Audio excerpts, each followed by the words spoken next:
Okay, so on the back side of 4.3.6 homework, let's take a look at number 29. So as we went through these yesterday, we had a lot that had, fantastic. We had a lot that had values that were on the unit circle, and we said if you have something that is not on the unit circle, then you want to use a triangle to help you solve the problem. That would look like one like number 23 and 25 would both be triangle problems because they don't have values that are on the unit circle.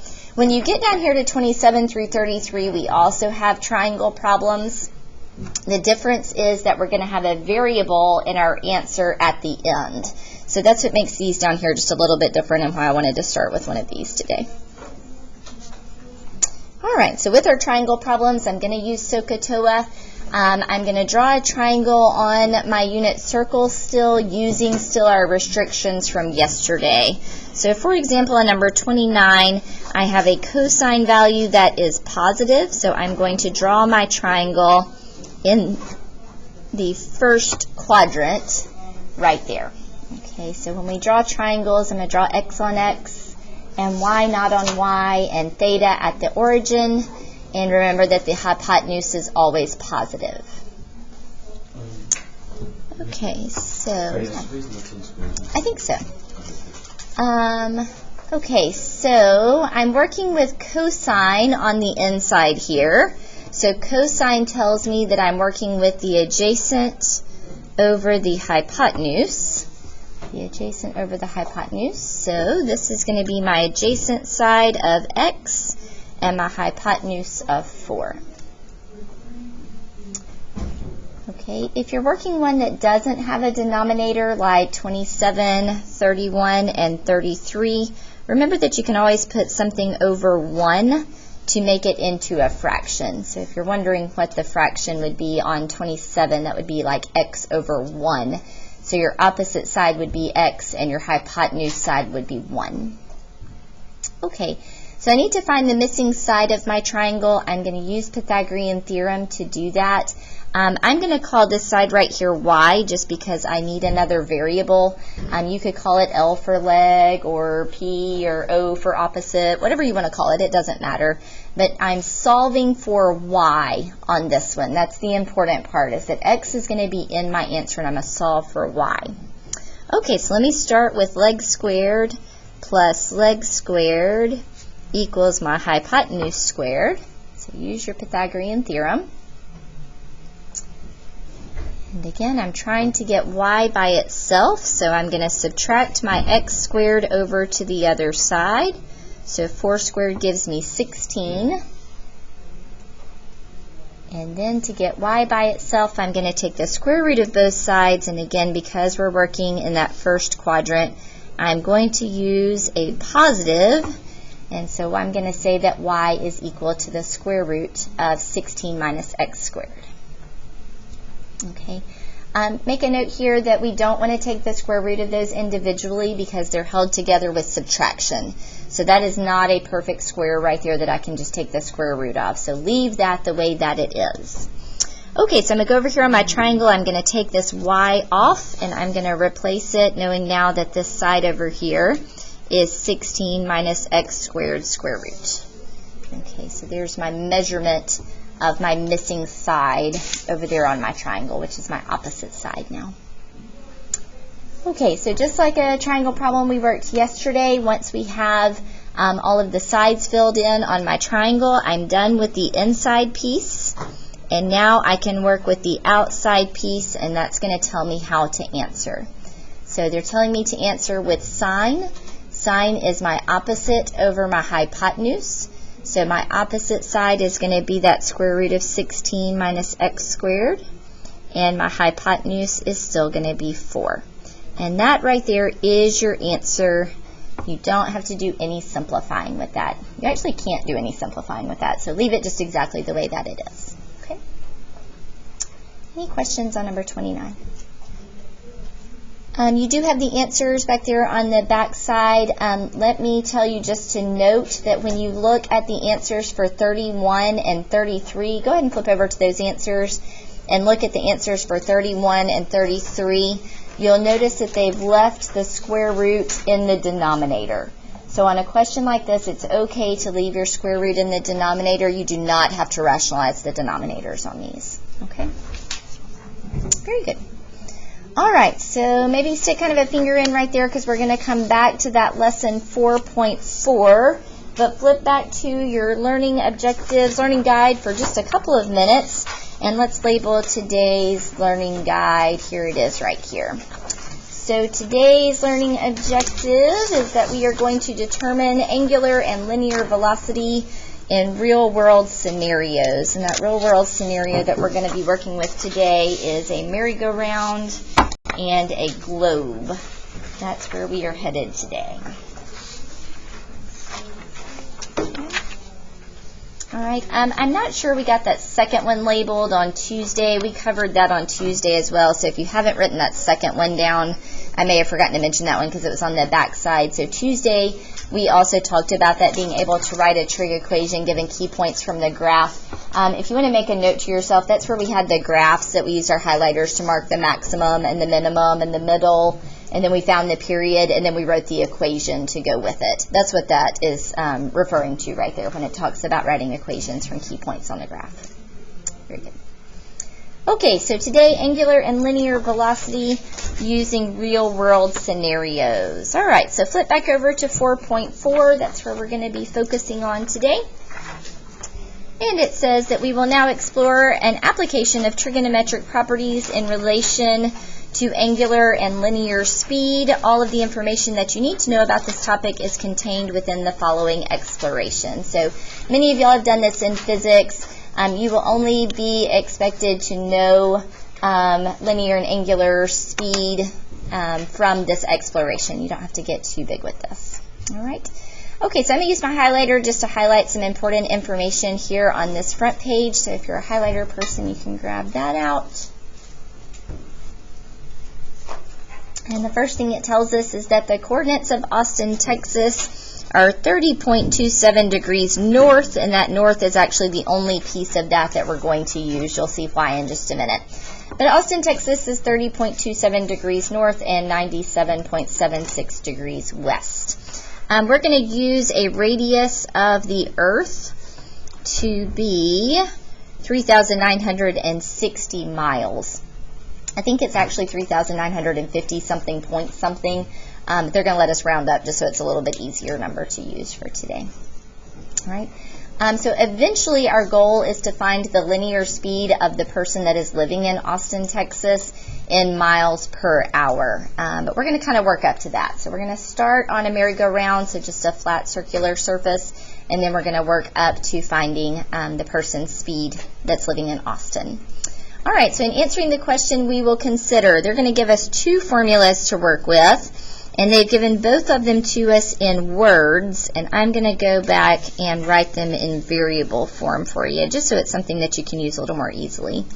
All right, so let's start with our linear speed.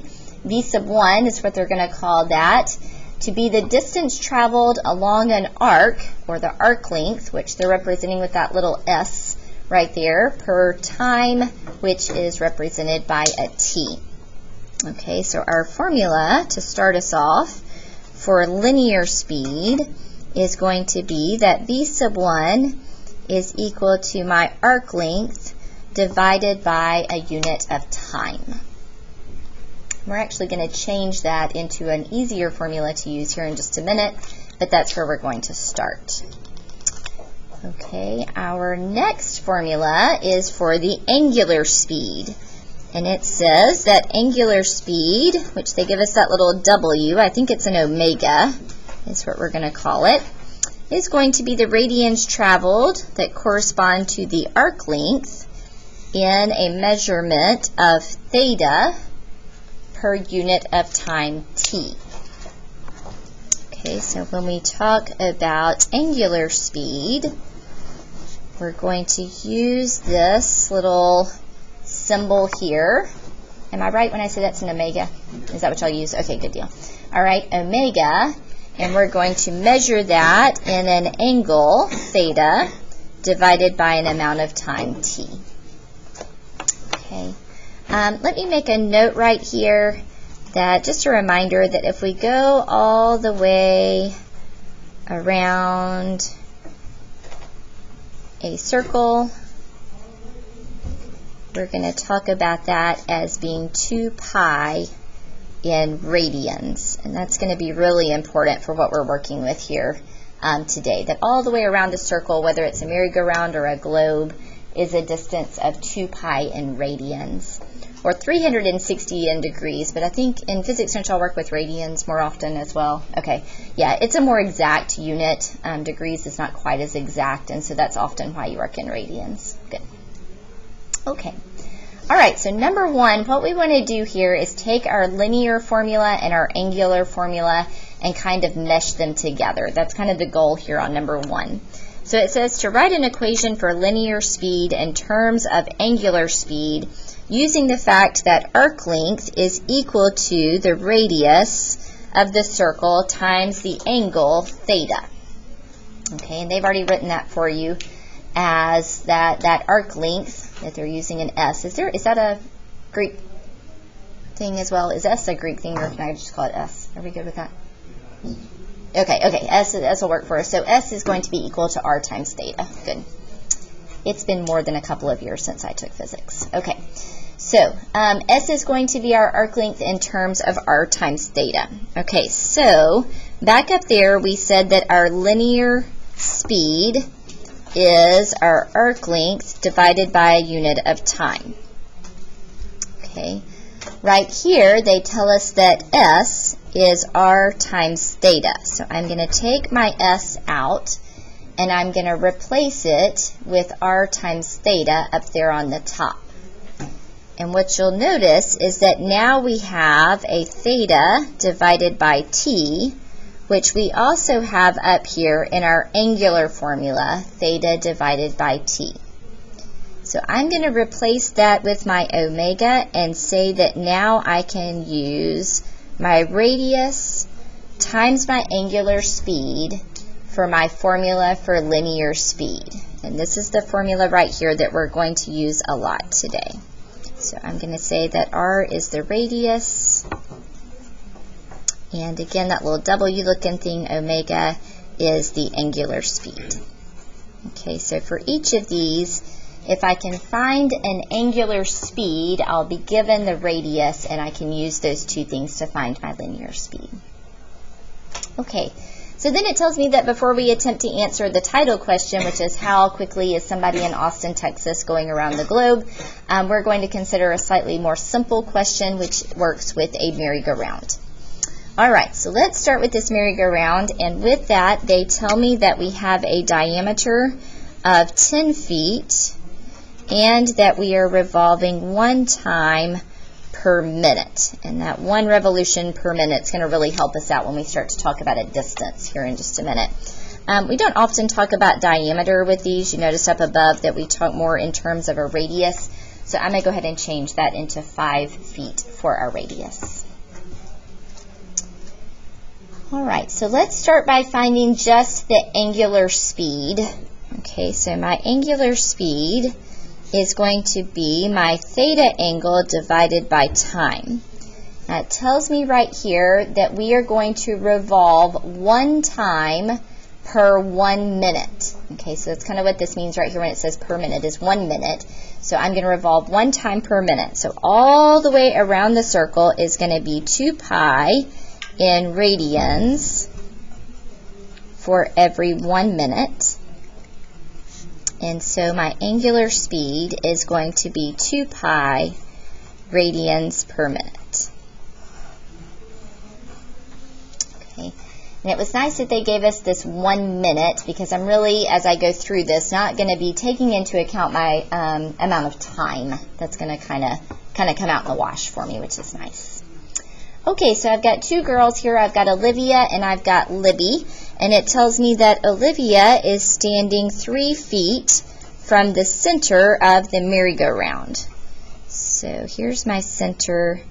Here's Olivia over here, and she's got a radius of 3 feet. So she's standing 3 feet from the center of the merry-go-round, and we want to know the distance that she travels in 1 revolution. Okay, so what I'm going to do is I'm going to use my linear speed equation to find that, which is my radius times my angular speed. And I'm going to use that because, again, all of this is just happening in 1 minute. So because we're just talking about 1 minute, I can say that she travels a distance of 6 pi feet.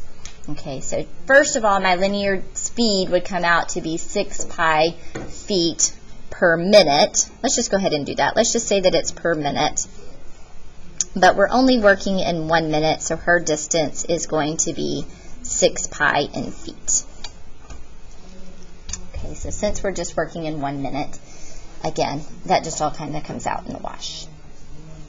Okay, let's go take a look at Libby. All right, so Libby is standing 4 feet from the center. And I want to know her distance.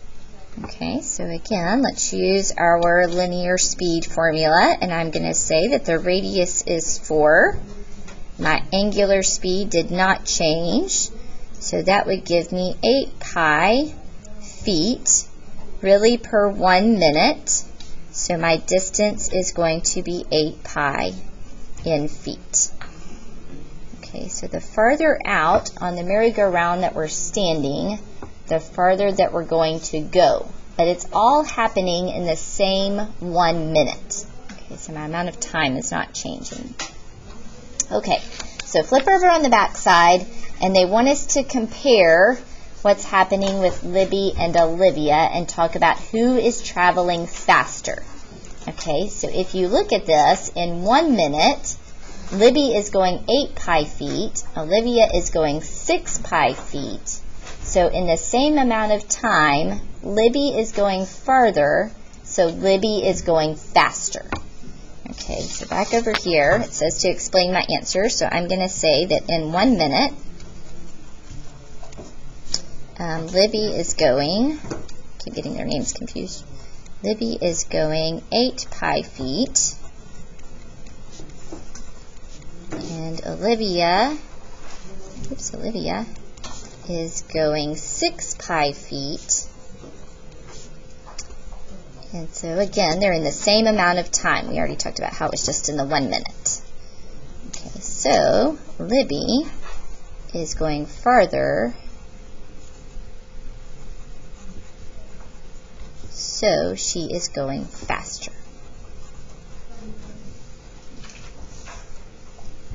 Okay, so since Libby is going further in the 1 minute, she has to be going faster. All right, again, keep in mind that Libby's radius was bigger than Olivia's radius. Okay, so number 6 just asks us to think kind of a hypothetical situation. Is there a place on the merry-go-round that would have a linear speed of a person that is going 0 feet per minute? Where would you want to stand that you'd be going 0 feet per minute? Where would you want to stand and be going 0 feet per minute? Yeah, good, it's 0. Good, just right there at the center. Okay, so at the center, you would be, oops, I can't spell. At the center, you would have a radius of 0, and so you would have a linear speed of 0 feet per minute.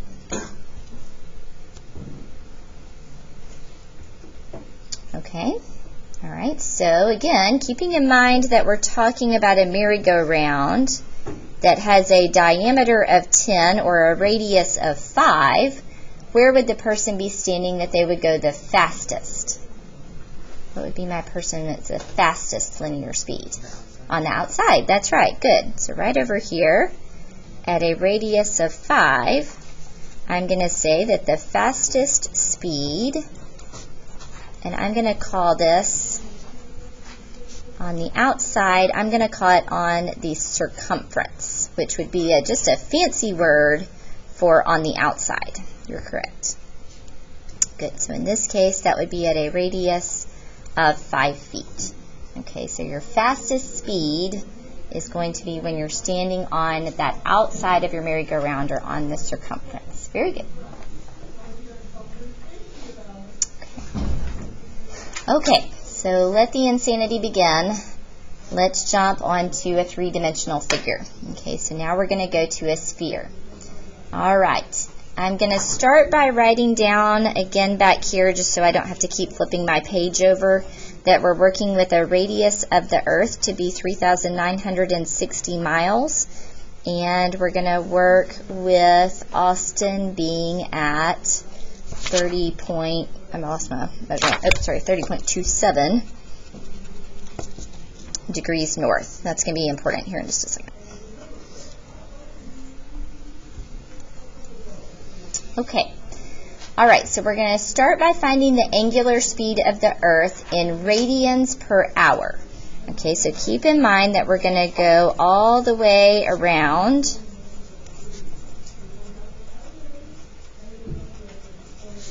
in 1 day.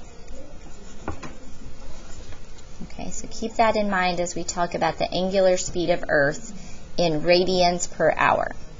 Okay, so omega is how we represent angular speed. And I'm going to go all the way around. So how many radians in all the way around? 2 pi, good. Okay, and I'm going to go all the way around in 1 day. So how many hours in 1 day? 24, that's right, good. So I'm going to have an angular speed that I'm going to keep using of pi over 12 radians per hour. Okay. All right, so suppose that Libby lives in Indonesia, right on the equator. What is Libby's linear speed in miles per hour? All right, so our formula for linear speed is the radius times omega. So they gave us a radius of 3,960. I just found my angular speed to be pi over 12. And I'm going to do top times top and bottom times bottom. And for just a couple of minutes, I'm going to leave this as 330 pi miles per hour. So that right there is our exact answer. But I'm going to go ahead and also change this into a decimal point because I'm going to need to compare it to something else in just a minute. And 330 pi isn't really like a number that I know off the top of my head. Okay, so in my calculator, I'm just going to go and find 330 pi.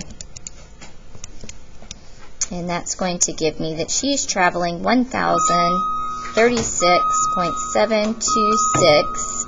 And I'm going to write miles per hour as MPH because, again, I think that's what we're a little more accustomed to using, is those miles per hour. Attention teachers, that was the ADA bell. Please take your ADA attendance. Okay, what'd you take a look at for number 9? Where would somebody be standing on the surface of the Earth that they would have a linear speed of 0 miles per hour? Where would that be? The poles, that's right. Yeah, good. At the North and the South Pole, you can write something about it. The North and the South Pole, they would have a linear speed of 0 miles per hour. Good. So just like the merry-go-round, when you're standing on the center of the merry-go-round on the surface of the Earth, that would be at the North and the South Pole. Very good. Okay. So let's take a look at what's happening with Olivia and Austin, and we're going to start by comparing her over to Libby. One of the teachers made a really good GeoGebra that kind of shows what's happening with them. So I'm going to put this up here. I'll put it in the Schoology as well if you'd like to go back and take a look at this. But the maroon line down here is where Libby is on the equator. So she's going all the way around in 24 hours. And the green line up here is where Olivia is in Austin. And again, she's going all the way around in 24 hours as well. So the question is Olivia going faster or slower than Libby? So Olivia up there on the green line, is she going faster or slower? Slower, good. Why is she going slower? That's right, good. She's traveling less distance in the same amount of time. So she's still going to go all the way around the Earth in 24 hours, but she's covering less distance up there on the green line than Libby is down here on the maroon line. Okay, so for number 10, you're going to want to put something to that effect, that Olivia is going a shorter distance in the same amount of time, so she is going slower. Olivia is covering a shorter distance in the same amount of time, so she is going slower.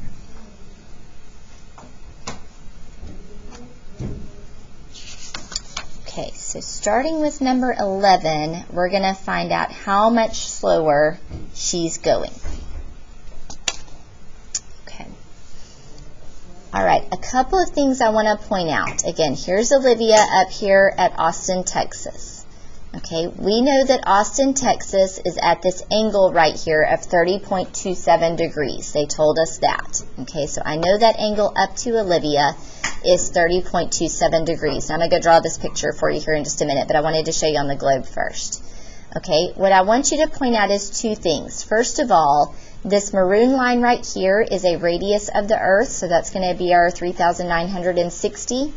And this is also a radius of the Earth right here. So these two lines that are both maroon are congruent. And I'm going to need to use this one that's right here. So that one is also a radius of the Earth. The other thing I want to point out is that this green line that's a radius to Austin is parallel to the maroon line down here that's going to the equator. Okay, so the green line and the maroon line are parallel, and that's going to also be important here in just a second. Okay, so let me jump back over to my paper, and I'm going to draw that picture. I'm going to jump right down here to the bottom of my page. So I'm going to start by drawing kind of the shorter radius over to Austin, and then I've also got a longer radius that's on the equator. Okay, so this one is where Libby is on the equator, and this one is where Olivia is in Austin. Okay, I know that this one is 3,960 miles. They told me the radius of the Earth is 3,960 miles. Okay, that radius, again, is also congruent to this radius right here. So this is also going to be 3,960 miles.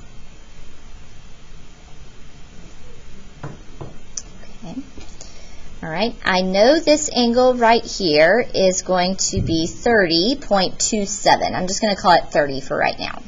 But it's 30.27 degrees north to get to Austin from the equator. Okay, I mentioned that it's going to be important that this radius and this radius are parallel. And the reason why that's important is because I need to use alternate interior angles to find the angle in this triangle up here. Okay, so alternate interior angles, if you think back to when you took geometry, were the angles of the Z shapes that you had between parallel lines. And our rule said that if the lines are parallel, then the alternate interior angles are congruent, which tells me that that angle right there is also 30 degrees. Okay. I'm looking for what we call the latitudinal radius, the radius of the latitudinal circle. Okay, so I'm looking for that side right up there. Okay, so let me redraw this triangle because that's the one that I'm really interested in, just so you can see what all I have.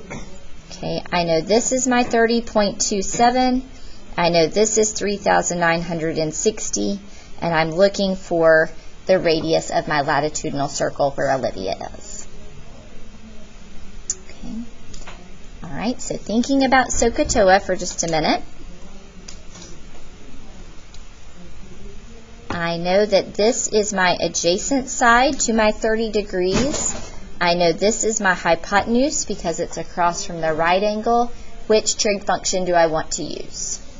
Cosine. So I'm going to go and say that the cosine of 30, I'm going to go ahead and put back my 0.27, 30.27 degrees is equal to my adjacent over my hypotenuse. Okay, now again, in physics we use a lot of pi's because they're more exact, but they're telling me on this one that because we're working with a latitude measure, we're going to go work in degrees. So they give you a hint on here to work in degrees. So let's check first and make sure that your calculator is in degree mode. Okay, so go to mode. It's this button right here next to second. So go to mode and go down and make sure that you're in degree mode. If you're not, arrow down and over and push enter. Arrow down and over and push enter.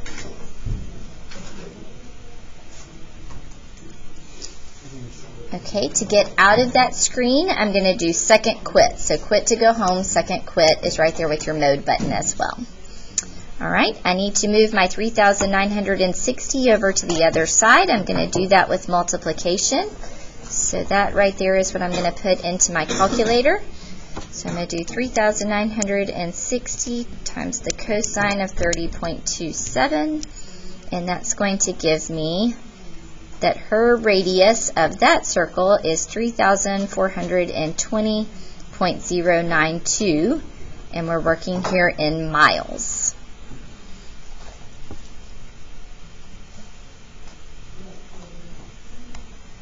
Okay, any questions on that piece?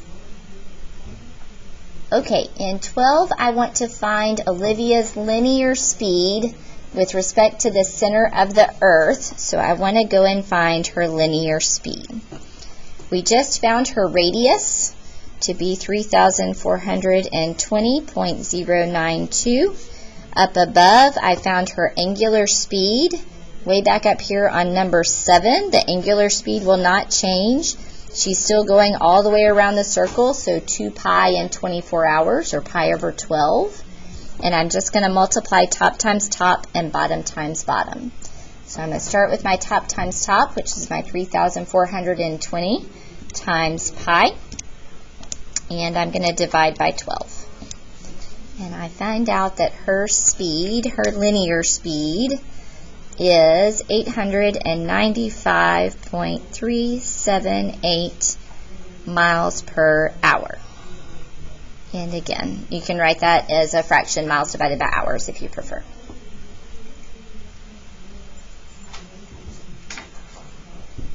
Okay, so the last part of number 12 asked, did you guess correctly up there in problem number 10? So in problem number 10, we said that Olivia is going slower. Olivia is going 895 miles per hour. Libby is going 1,036 miles per hour. So yes, we did guess correctly. Olivia is going slower. That's why I turned that one into a decimal, so we could compare the two. So compare your two linear speeds on numbers 12 and 8. And yes, Olivia is going slower. Okay. Number 13 says you should have found that Olivia and Libby are going very fast, twice as fast as an airplane. The question here is, why don't we feel the breeze as a result of the Earth's rotation? And I found a pretty good little video that I'm going to show you. It was kind of laggy last period, but it's just on YouTube. It's just a little 1-minute thing about why we don't feel the breeze on Earth, or why we don't feel the Earth's rotation. So here we go.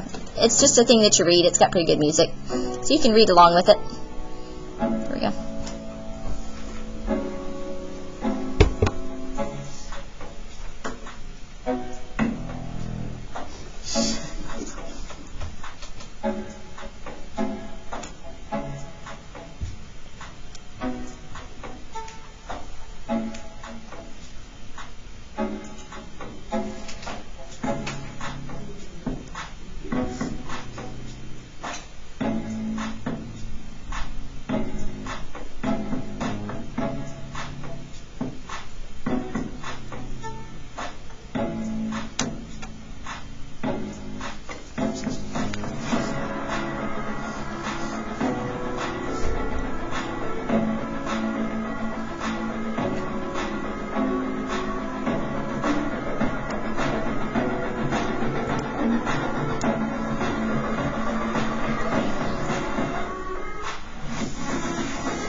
All right, there you go. So on number 13, you can write something about the fact that we don't feel the breeze because we stay at the same or constant speed.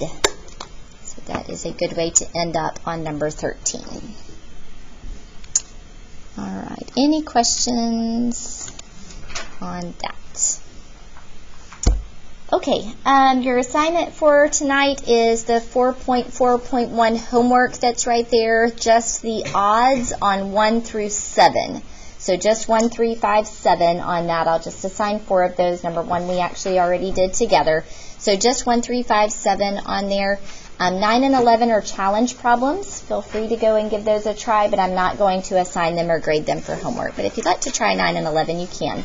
You got the answers so you can check as you go.